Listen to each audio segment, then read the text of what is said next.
오늘 우리에게 주신 하나님의 말씀은 누가복음 6장 12절에서 19절까지의 말씀입니다. 누가복음 6장 12절에서 19절까지의 말씀 함께 보도록 하겠습니다.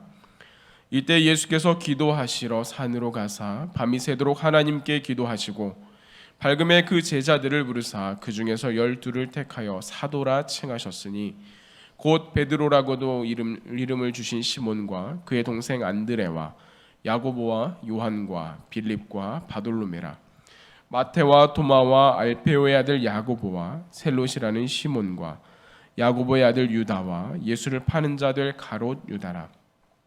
예수께서 그들과 함께 내려오사 평지에 서시니 그 제자의 많은 무리와 예수의 말씀을 듣고 병 고침을 받으려고 유대 사방과 예루살렘과 두로와 시돈의 해안으로부터 온 많은 백성도 있더라.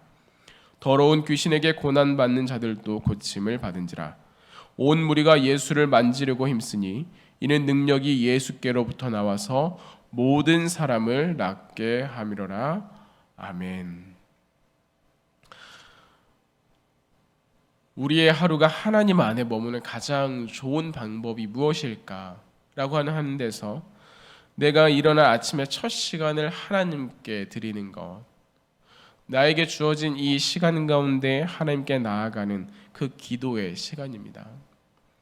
무엇인가 거창한 말로 또한 무엇인가 거창한 행동으로 이 시간을 채워가는 것이 아니라 잠잠히 하나님께 나아가 오늘 나에게 주시는 하나님의 말씀에 귀 기울이고 그 말씀을 따라서 살아갈 수 있게 간구하는 것이죠.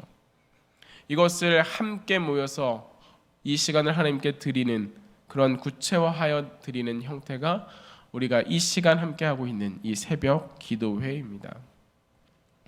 무슨 일을 만나서 내가 이것을 할 수 있다, 할 수 없다에 관한 이야기가 아니라 내 삶이 하나님 보시기에 좋은 모습으로 채워져 갈 수 있도록 간구하는 것.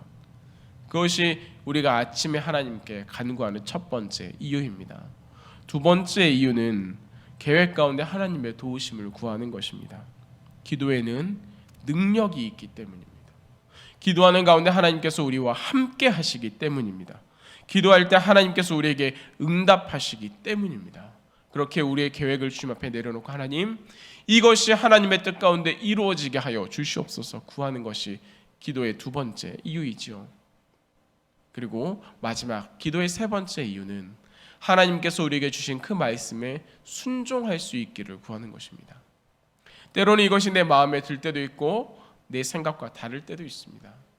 그러나 이 일을 이루어 가시는 분이 하나님이심을 내가 믿는 믿음에서 흔들리지 아니하고 순종함으로 주님께 나아가는 것, 기쁨으로 그것을 따를 수 있게 하는 것, 이것이 우리가 이 아침 하나님 앞에 엎드려 기도하는 이유인 것입니다.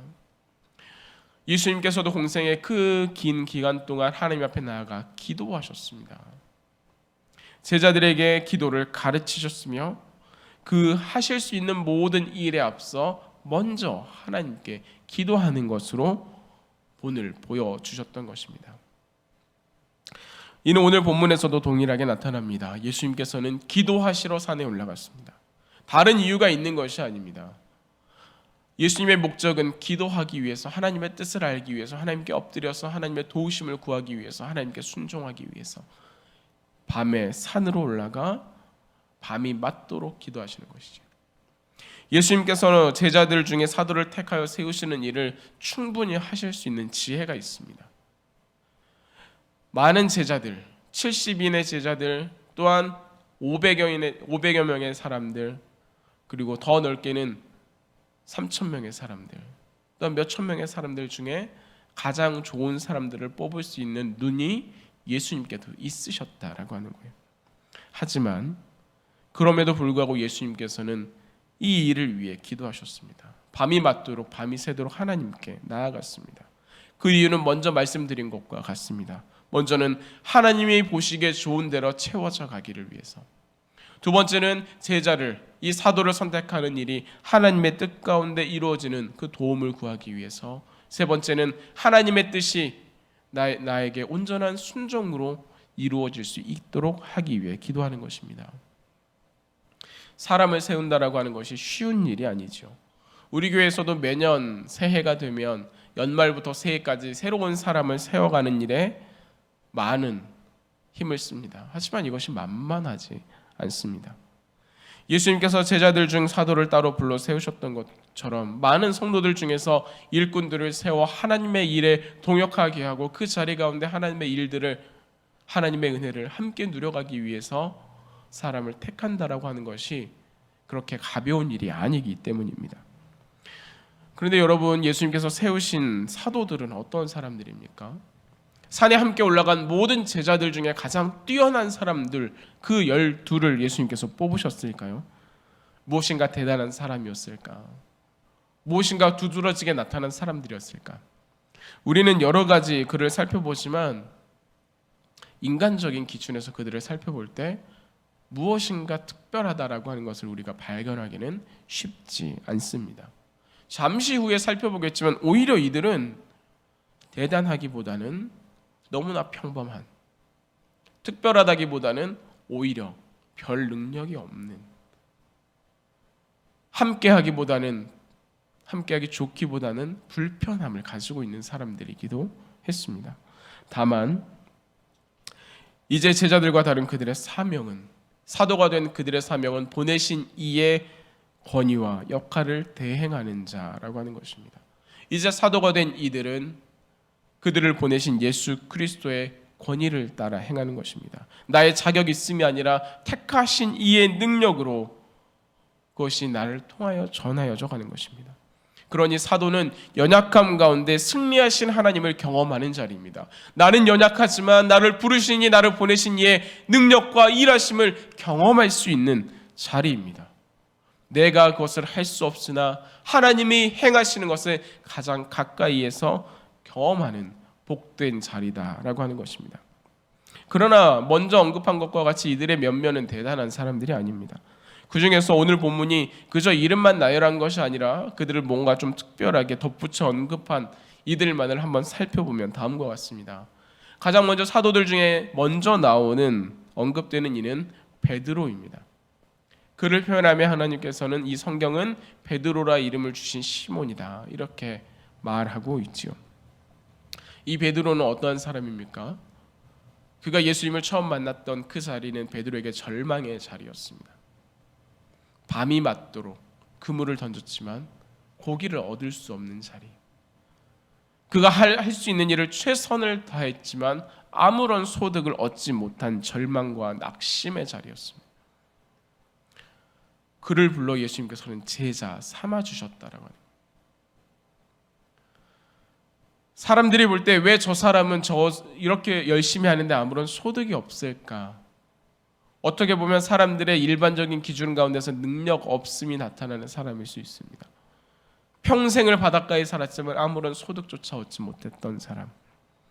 그러나 그 또한 그들이 공회 앞에서 복음을 선포할 때 이 공회에 있는 사람들이 그들은 학문 없는 범인이 아니냐, 그저 일반적인 평범한 사람들이 아니냐라고 말할 만큼 두드러진 그 모습이 없는 사람입니다. 때로는 낙심하고 절망한 우리의 모습과 같으며 때로는 내가 무엇을 해야 할지 모르는 그러한 자리에 놓인 사람과도 같습니다. 어떤 사람이 아니라 흔하게 우리 주변에서 또한 우리의 모습 가운데서 발견할 수 있는 모습이 이 베드로라 하는 것입니다. 둘째는 셀롯이라 하는 시몬입니다. 그의 이름 앞에 셀롯이라 붙였습니다. 이것은 베드로와 이름이 같기 때문에 구분하기 위해 붙였던 표현이기도 하지만 그의 성정을 드러내는 그런 표현이기도 합니다.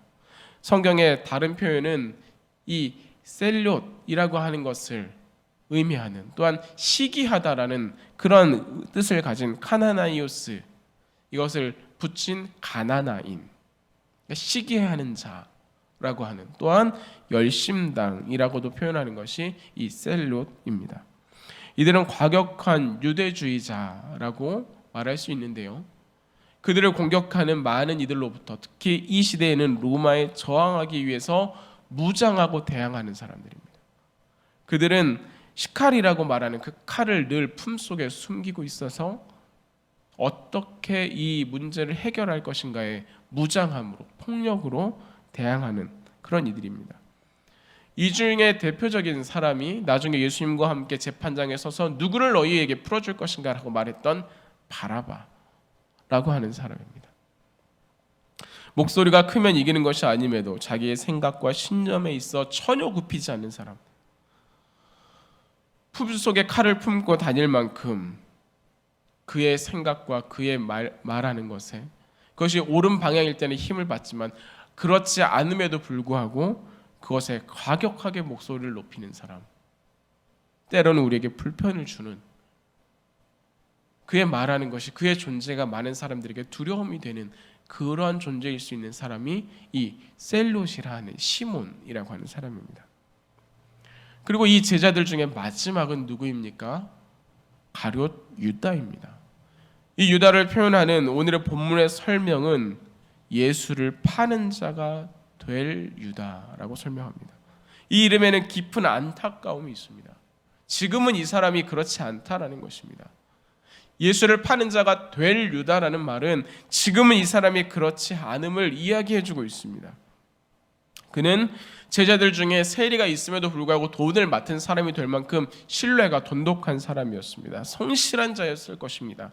또한 셈을 맡아서 할 만큼 지혜로운 자였을 것입니다. 이러한 유다가 예수를 파는 자가 된다라는 것이에요.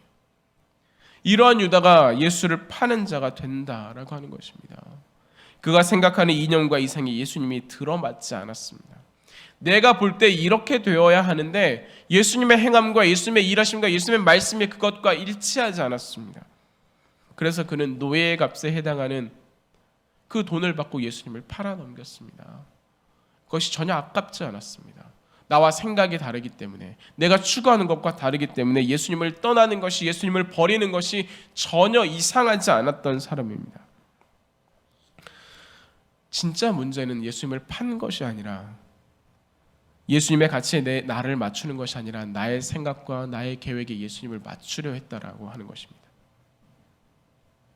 내가 간구하고 내가 원하고 내가 꿈꾸는 그 모습에 예수님을 갖다 맞추려 했다라고 하는 것입니다. 예수님은 십자가를 지셔야 하는데 그 십자가를 짐이 이 유다의 마음에 들지 않아서 예수님을 떠나는 것에 전혀 거리낌이 없었다라고 하는 것이죠. 이것은 모든 성도들에게 주는 경고의 표현이기도 합니다. 누구나 그렇게 될 수 있다라는 것이에요. 예수를 파는 자가 될 유다라고 하는 것은 누구나 그러한 유혹에 넘어질 수 있다라고 하는 것입니다. 그리고 더 무서운 것은 나를 통하여 누군가 그렇게 될 수 있음을 말해주기도 합니다. 나의 가치에, 내가 살아가는 삶의 모습에, 또한 내가 꿈꾸는 것에 예수님을 갖다 맞추고 성경을 갖다 끼워서 그것이 옳은 것이냐, 그렇게 되어야 하는 것이냐, 만약에 그렇지 않으면 은30에 팔 수 있는 것이 이 유다의 모습, 또한 우리의 약함 아니겠습니까? 이것이 사도들의 면면입니다. 제자들의 면면이고 교회의 모습입니다. 예수님께서 산에 올라가 밤이 맞도록 기도하셨던 이유는 이들을 택하시며 기도하셨을 뿐만 아니라 이들을 위하여 기도하셨고 이들에게 기도로 본을 보이셨습니다. 기도하지 않으면 그렇게 될 수 있기 때문에, 하나님의 뜻을 구하지 않으면 우리가 그렇게 될 수 있기 때문에, 하나님의 뜻이 우리 가운데 온전히 이루어지지 않고 순종하지 않으면 우리는 누구나 가룟 유다와 같은 모습이 될 수 있기 때문에, 서로 다른 이들이 교회에서 함께 세워져 가는 데는 기도 외에는 그런 일이 일어날 수 없습니다. 실패와 어려움에 놓인 그들이 다시 회복되는 그 일에도 기도 외에는 없습니다. 폭력과 과격함을 사랑으로 바꾸어 십자가에 달려 또한 톱으로 당함에도 그 사랑의 마음을 전할 수 있게 바뀌는 것도 기도 외에는 없습니다. 나를 바꾸어 나에게 말씀을 맞추고 예수 그리스도를 맞추어 살아가는 것이 아니라 내가 말씀을 따라 살아가게 하는 그 동력도 기도 외에는 없는 것입니다. 그러니 그리스도인 된 내가 더욱 기도해야 할 이유입니다. 오늘을 살아가는 내가 이 아침에 이 새벽에 더욱 간절히 기도해야 하는 이유입니다. 우리는 언제나 넘어질 수 있기 때문에 참된 그리스도인이 되는 그 동력을 이 기도함으로, 하나님의 은혜로, 예수 그리스도의 이름으로 우리는 얻어야 비로소 참되게 살아갈 수 있는 것입니다. 그렇다면 이 참된 그리스도인의 삶의 모습은 어떻게 나타나는 것일까? 예수님께서는 많은 제자들 가운데 사도들을 뽑으시고 그들을 다시 데리고 평지로 내려오셨습니다. 그 자리에는 많은 사람들이 있었는데 예수님께서는 그들에게 말씀을 가르치시고 둘째는 병을 고치셨습니다. 그 자리에 모인 사람들은 유대와 사마리아인 사람들 뿐만 아니라 그보다 훨씬 위에 있던 두로와 시돈의 사람들로 내려와 예수님의 말씀을 듣기를 청했습니다. 예수님께서 혹시나 내가 예수님을 만지면 고침을 받을까요? 모든 사람들이 예수님의 옷자락을 잡기에 열심을 내었습니다. 이것은 누구는 되고 누구는 안 되고 누구는 되고 누구는 할 수 없는 그런 구분의 자리가 아니라 모두를 그 자리에서 하나님의 은혜 가운데 나가게 하는 예수님의 모습이었습니다. 이것을 정리하면 예수님의 사랑의 대상은 누구로 구분되지 않고 제자들 중에도 다양한 이들이 있었던 것처럼 그 예수님의 마음을 품은 교회의 사명은 모든 이들에게 내가 구분하지 아니하고 먼저는 복음을 전하며 둘째는 복음을 행함에 있다라고 하는 것입니다. 이것은 우리의 힘과 능력으로 행할 수 있는 것이 아니죠. 오늘 성경은 그 말미에 표현하기를 이 모든 능력이 예수께로부터 나왔다라고 이야기합니다. 예수님께서는 제자들을 파송하여 보내면서 많은 일들을 하게 하시지만 그것들 또한 그들의 힘과 능력으로 이루어진 것이 아닙니다. 베드로가 안전뱅이를 일으키며 하는 말이 무엇입니까? 내가 은과 금은 없지만 나사렛 예수 그리스도의 이름으로 명하노니 일어나 걸으라 말하는 것이고 70일의 제자를 보내며 그들에게 전도하게 했을 때 그들의 말이 주의 이름으로 하늘에서 사탄이 떨어집니다. 이렇게 말하는 것이에요. 거기 있는 제자들에게, 거기 있는 사도들에게, 거기 있는 무리에게 이 모든 일이 예수 그리스도를 통해 이루어졌음을 오늘의 본문은 분명하게 기록하고 있다는 것입니다. 그것은 다시 말하면 우리가 살아가는 모든 일에도 예수 그리스도의 능력이 없이는 할 수 없음을, 다시 말하면 예수 그리스도의 능력으로 우리는 할 수 있음을 말해주고 있는 것입니다. 주의 이름으로 나아가는 것, 주의 이름을 구하는 것, 주의 도우심 가운데 우리가 서는 것, 그렇게 우리가 기도하는 것입니다. 사랑하는 성도 여러분, 하나님께서 우리를 부르심은 기도하게 하기 위함입니다. 우리가 살아가는 그 자리에 하나님께서 우리를 기도하게 하심은 그 하나님의 은혜를 누리게 하기 위함입니다. 기도의 먼저 이유는 그 하나님의 뜻을 알고 그 하나님의 뜻을 순종하며 그 하나님 가운데 나아가는 것이었던 것처럼 그것을 순종하며 나아갈 때 베드로와 같이 연약했던 우리는 하나님의 말씀을 담대히 선포할 수 있게 되고 셀로딘과 같았던 우리의 성정은 사랑하는 이로 늘 연약하여 나의 가치관에 하나님의 말씀을 가져다 쓰려고 했던 우리의 본성은 말씀을 따라 나아가는, 그리하여서 많은 이들에게 복음을 전할 뿐 아니라 그들에게 예수 그리스도의 이름으로 안진뱅이를 일으키는 그 역사가 우리를 통해 나타나게 하기 위해 하나님께서 우리를 부르셨다라고 하는 것입니다. 이 하나님의 은혜는 나를 통해 타인뿐 아니라 우리의 가정에, 우리의 삶의 자리에 동일하게 나타날 것입니다. 그러니 하나님께서는 우리에게 말씀하십니다. 기도하십시오. 올해는 우리가 더욱 기도하며 나아가야 할 때입니다. 기도함으로 하나님의 은혜를 누려가야 할 때입니다. 기도 외에는 이런 이유가 없으니 하나님께 나아가 기도합시다. 하나님께 엎드린 그 기도를 통하여 하나님의 은혜가 풍성히 경험되는 이 2021년 올 한 해 거룩한 교회 회복의 은혜로, 거룩한 우리 회복의 은혜로 나아갈 수 있는 한 해가 되는 것이, 또한 그것을 경험하여 증거하는 것이 우리의 모습이 되기를 주님의 이름으로 기원합니다. 하나님께서 기도하는 그 모든 기도마다 응답해 주실 것입니다.